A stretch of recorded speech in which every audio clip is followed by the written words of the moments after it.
Start.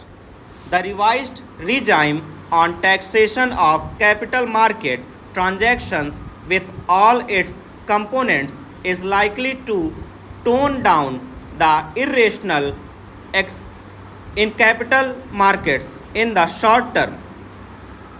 This might be helpful in stabilizing the market as a tool for raising resources for real investments.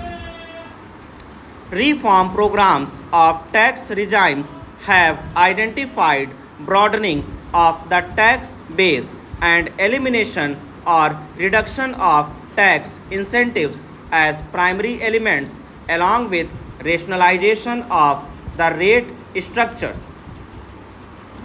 The intertemporal nature of incentive regimes often renders elimination of tax incentives difficult. To address this concern, the government introduced the opposition of a simplified regime where taxpayers do not have access to a range of exemptions and concessions with the advantage of lower rate of tax. They have been offered a choice between the two regimes. It is hoped that over time the old regime would become redundant. In order to nudge taxpayers towards the new regime, the budget introduces a few changes in tax policy. For individual taxpayers, the standard deduction in the new regime has been raised from rupees 50,000 to rupees 75,000. This provision does not apply to the old regime. Similarly, the slabs associated with different income classes in the new regime have been expanded. In corporate income tax as well, there is a proposal to allow higher deduction of provident fund contributions by employers opting for the new regime, provided they adopt the national pension system too. The finance minister mentioned that 58% of corporate tax and over 66% of the returns in personal income tax came from the new regime. These are impressive numbers. These are two alternative numbers to consider.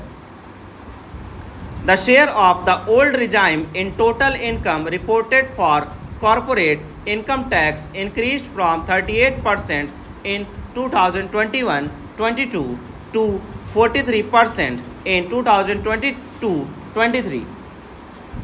Further, in the case of personal income tax, the ratio of revenue foregone to total revenue collected in 2021-22 was 24% and reduced only marginally to 23.33% in 2022-23.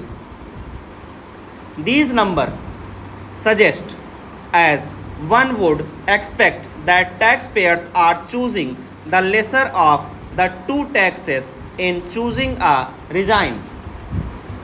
While it is benevolent of the government to provide such options, it would appear that the voluntary transition to the new regime could be fiscally costly. If repeated nudges in the form of reduced tax liabilities need to be offered,